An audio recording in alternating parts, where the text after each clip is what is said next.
tidak mau bangga, saya mau cerita saja pengalaman saya. Saya ini orang yang hijrah juga.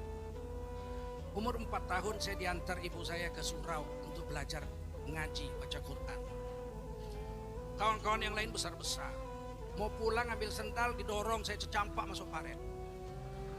Orang umur 4 tahun, untung paret zaman itu airnya jernih. Kalau sekarang ikan aja pingsan apalagi orang.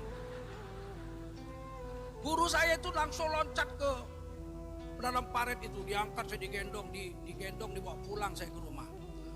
Karena bapak saya bos di situ. Begitu sampai, ini Pak, nama bapak jatuh ke paret.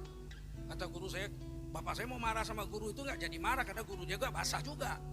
Begitu sampai guru itu pulang, dia bilang apa? Khot fardoma, berhenti ngaji.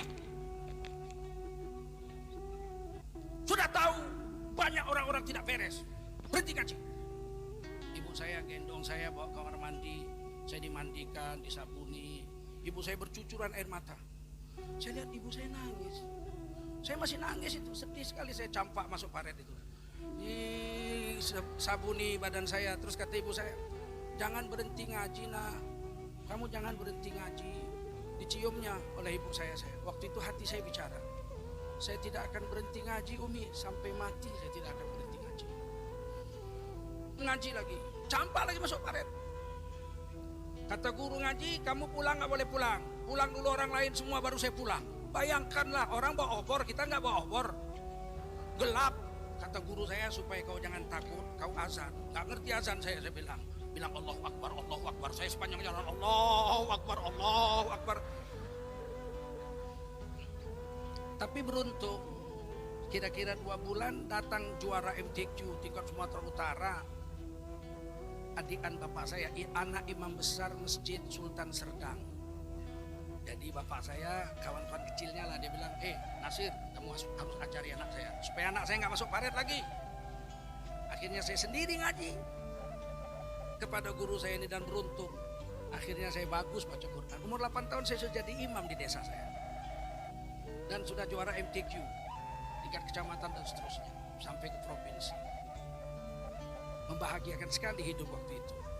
Akhirnya saya jadi pembaca Quran. Setiap ada Maulid Nabi Isra Mi'raj di kota Medan, saya pembaca Qurannya. Ustadznya waktu itu masih Mahyarudin Salim, ya, Tengku Latif Rusdi, yang terkenal waktu itu di Medan begitu. Haji Sayyidin Nur guru saya. Tapi bapak saya suka main musik. Umur kelas 2 SD saya sudah diberikan organ. Saya sayang dengan ibu, saya masak nasi masih pakai bambu, ditiup apinya.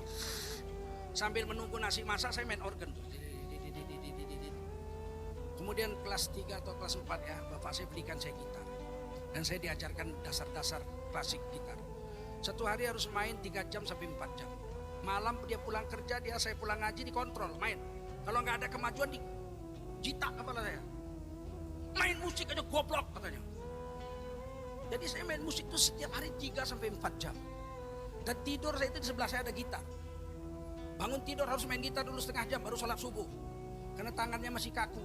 Kalau sudah bisa habis subuh main gitar tidak kaku, itu berarti kalau siang hari seperti ini, itu lincah sekali jarinya.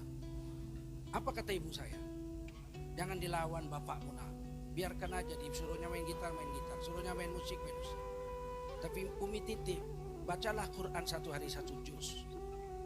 Untuk menyelesaikan 1 juz itu saya 90 menit waktu itu. Kata ibu saya, nggak apa-apa nak, dibagi-bagi, habis subuh, habis zuhur, habis asar, habis maghrib. Pokoknya 1 hari 1 juz. Kamu main gitar 4 jam tidak apa, langsung datang gitar. Kamu main gitar 4 jam sehari nggak apa-apa, nah asal kamu ngaji 1 juz 1 hari. Akhirnya saya jadi pemain gitar yang baik. Saya pengarang lagu.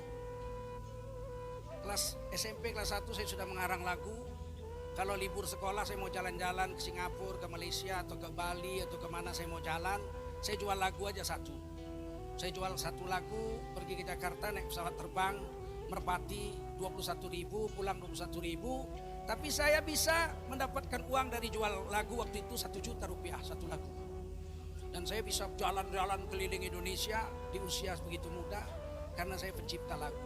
Tidak bisa tidur kalau belum main musik 4 jam sehari.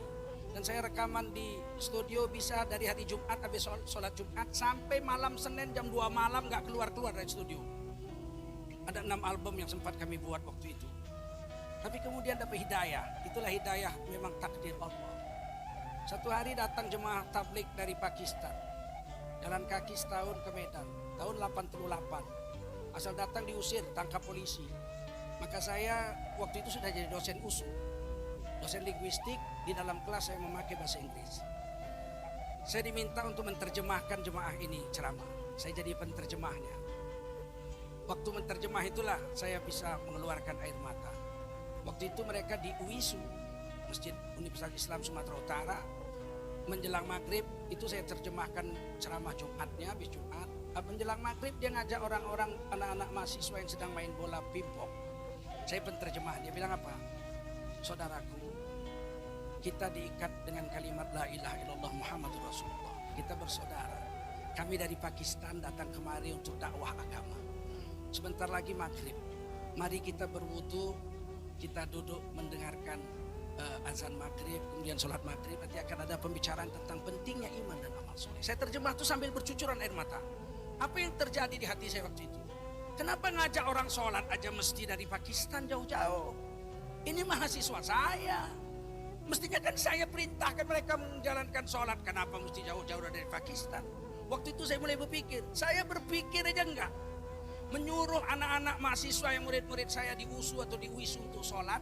Padahal mereka semua Islam. Universitas Islam Sumatera Utara. Kenapa tidak saya ajak sholat? Mereka bertahun-tahun main bola. Enggak sholat maghrib, enggak sholat zuhur, enggak sholat asar. Berpacaran sesama mereka. Tidak ada pemikiran pun tidak ada. Saat itu saya pulang, saya menangis di rumah, saya bilang saya mesti ikut dakwah ini. Maka saya gunakanlah diri saya untuk dakwah dengan harta, bayar sendiri, makan, bayar sendiri. Dan disitulah saya mengambil keputusan untuk fokus ke agama. Walaupun dari kecil saya belajar agama, belajar fikih, semua guru-guru tua guru saya di Sumatera Utara ini. Tapi saya harus berhentikan sebab kalau mendengar musik, saya gemetar. Seluruh musik itu, mulai dari suara pianonya, biolanya, flutnya, obonya, trompetnya, trombonnya atau karnonya, saya hafal semua sebab saya 7 tahun di RRI dan di TVRI itu penyanyi orkestra dan saya bisa main musik sehingga saya tahu tang teng tongnya pun saya dengar, saya hafal partitur partisinya situ saya ngerti. Setiap orang nyanyi saya main piano gitu, saya tulis akordnya, selesai dia nyanyi, ulang nyanyi saya sudah bisa main mengiringnya dengan pas, solfegionya begitu tinggi. Bagaimana saya harus mengejar agama saya kalau saya tetap main musik? Maka saat itu bismillah, gitar kesayangan saya itu saya bawa ke sungai Kera, Paret Busuk katanya di Medan. Saya berdiri di jembatan tuh, airnya sedang banyak tapi hitam airnya. Saya bilang bismillah, ya Allah, mulai hari ini musik ini saya cerai talak 3. Saya buang. Sampai di rumah saya ngaji-ngaji, saya udah mulai dakwah-dakwah. Sejak umur 16 tahun pun saya sudah jadi khotib Jumat. Kata bapak saya, kenapa kau sekarang berhenti main musik? Nak? Saya harus memilih papi, saya panggil papi. Harus memilih papi. Ini nampaknya saya harus fokus dulu ke agama. Apa yang terjadi 88, 89, 90, 91, 92 saya kawin. 93, 94 barulah saya setiap mendengar lagu tidak ada lagi rasa apa-apa di dalam dada saya. Jadi menghilangkannya saja saya 6 tahun itu. Meskipun saya sudah berhenti main gitar sejak 88, ternyata setan gak hilang. Waktu saya mau ditangkap di Korea, ada pengaduan bahwa saya itu ISIS. Saya main gitar di Korea, kebetulan ada gitar di tempat saya ceramah. Ternyata belum hilang juga itu permainan gitar itu. Meskipun tidak sehebat waktu saya masih latihan 4 jam sehari. Tapi percayalah, dia tetap ada juga, dia mengendap di dalam hati. Yang membuat saya semakin yakin saya harus berhenti main musik. Pada tahun 92 saya ditabrak mobil. Saya pingsan, dibawa ke rumah sakit 4 jam. Dokter yang menangani saya orang Kristen. Di kantong saya ada Quran kecil selalu saya bawa. Sebelum ada HP, Quran saya selalu saya kantongi. Setelah ada HP pakai HP saja. Maka waktu itu saya pingsan. Saya sadar dari habis Isya itu ditabrak mobil jam 12 malam. Waktu jam 12 malam saya sadar, dokter suster bilang, Pak dokter sudah sadar pasiennya, ini kepala dijahit. Kata dokter, Pak Ustadz, rumahnya yang bisa ditelepon nomor berapa? Saya bilang 815 915. Telepon ibu saya, jangan istri saya. Ibu saya perawat, biasa ibu saya merawat orang. Bilang sama ibu saya tabrakan, tapi jangan sama istri saya. Telepon ibu saya bicara. Baru kata dokter, anak ibu ditabrak mobil, pingsan, sekarang sudah sadar. Ibu saya mengejar ke rumah sakit. Begitu sampai rumah sakit, apa yang saya dengar? Dokter bilang, Bu, anak ibu hafal Quran. Tidak, kata ibu saya. Cuman dia dari kecil memang biasa baca Quran, tapi tidak hafiz 30 juz. Paling beberapa juz saja. Baru saya bilang, mana Quran saya? Coba saya di kantung itu, mana Quran saya? Saya lihat berdarah-darah Quran. Kata dokter itu, dari jam 8 anak ibu sampai jam 12, ngaji aja, mulutnya ngaji 4 jam. Nggak mungkin nggak hafal Quran. Saya bilang, mana Quran saya? Saya bilang, dokter saya nggak hafal Quran. Cuman waktu saya pingsan itu, saya perasaan duduk bagus-bagus membaca Quran seperti biasa, selembar. Dalam pingsan itu seperti mimpi begitulah, baca Quran selembar. Tapi suaranya keluar dan dokter, pasien-pasien, perawat-perawat dengar. Ternyata betul kata Mbak Oki, kan itu hadis Nabi, manusia mati dengan hobinya. Kenapa saya ngaji waktu itu? Karena tiba-tiba waktu dalam pingsan itu, perasaan saya pakai jas seperti waktu nyanyi dulu dengan orkestra begitu. Konduktornya maksa kuliti, terus musiknya musik India, rapi sekali, jeng cekeceng cekeceng cekeceng cekeceng cekeceng cekeceng. Terus saya nyanyi, enak bolo bolo ceng ceng ceng ter, enak bolo bolo ceng ceng ceng ter.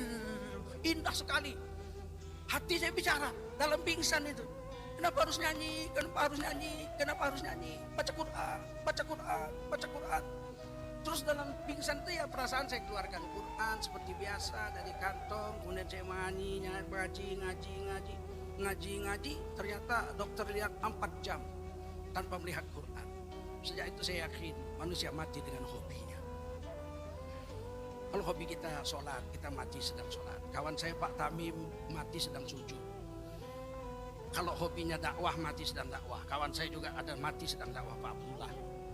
Ada pula kawan saya mati sedang main musik. Ada orang yang mati sedang berzina. Anggota DPR di Jakarta mati sedang berzina. 3 hari lagi mau naik haji, dia masuk hotel, dia berzina, mau puas-puasan karena mau naik haji 40 hari. Dia mati di atas perut perempuan. Manusia mati dengan hobinya. Oleh karena itu, yang sudah hijrah, carilah yang diridhoi Allah. Satu hari bibi istri saya datang ke rumah, nginap di rumah seminggu. Tiba-tiba bibi itu pulang, anak saya dua-dua nangis di dalam kamar, nggak mau nganter keluar. Dan saya masuk, ada apa kamu ini dua-dua? Kenapa kamu pada nangis? Benci kali kami sama nenek itu, katanya. Dibilang nenek itu Buya penyanyi. Enggak kan Buya? Enggak kan Buya? Enggak kan? Katanya. Saya bilang memang betul nak, Buya dulu penyanyi nak. Sekarang kan enggak lagi Buya? Enggak. Kami enggak pernah kok dengar Buya nyanyi di rumah ini. Iyalah nak, memang dulunya pula. Dulu. Baru anak-anak saya peluk saya, jangan jadi penyanyi ya Buya. Makanya sekarang lagi tren di medsos, Tengku Zulkarnain mantan penyanyi mendadak jadi ustadz. Saya bilang dia salah. Saya belajar Quran, belajar ngaji dari kecil. Belajar fikih, semua guru tua di sini guru saya. Syekh Mahmud Syahabuddin, saya belajar kitab Pahali. Syekh Dahlan Musa dari Matan Takrib sampai Gifatul Akhyar. Syekh Jalaluddin Abdul Muthalib Mufti Kerajaan Delhi, guru saya ngaji kitab Tafsir Ibnu Katsir. Terus guru-guru yang lain, Arifin Isya, Syekh Arifin Isya saya ngaji Minhajul Abidin, kitab Imam Ghazali. Jadi saya betul-betul ngaji, belajar bahasa Arab dari Syekh Martubung. Itu guru saya Azhari Al-Martubung di depan Coca-Cola Jalan Belawan.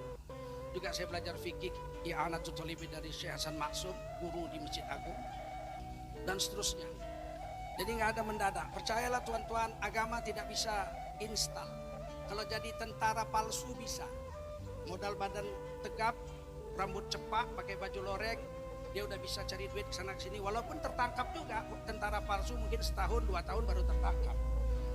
Polisi palsu bisa, model badan kekar, rambut cepak, beli baju dinas polisi, modal semprit, sudah bisa nyetop orang, sudah bisa mentilang orang pakai surat tilang palsu. Walaupun mungkin 5 bulan 6 bulan kemudian dia tertangkap polisi palsu. Tapi kalau ustadz palsu udah bisa. Belum ama ba'du udah ketahuan. Belum ama ba'du baru alhamdulillah la kalau kata illa billah udah ketahuan. Udah ketahuan. Oleh karena itu saya ingin beritahu, saya salah-salah main gitar nggak sedih saya tadi. Salah-salah melodi udah nggak betul. Nggak sedih, saya tinggalkan lama kok. Itu coba saya mau buktikan bahwa setan belum hilang. Kalau saya latihan 2 jam aja nggak ada salah lagi saya main itu. Begitulah setan masih ada tetap sih. Dan dia akan kembali ketika kita sakaratul maut. Bisakah kita memilih mati dengan cara husnul khotimah atau mati dengan cara yang menyesatkan? Seperti yang pernah saya alami waktu pingsan, masuk lagu orkestra Ena Bulu-Bulu, tapi ternyata waktu pingsan itu ruh saya memilih baca Quran. Saya tidak tahu besok ketika saya betul-betul sakaratul maut, apakah ruh saya akan memilih mati dalam keadaan membaca Quran atau mati dalam keadaan menyanyi. Tolong doakan saya dan mari kita bersama-sama berdoa. Semoga kiranya kita istiqomah dalam hijrah ini dan kita mati dalam ridha Allah Subhanahu wa taala.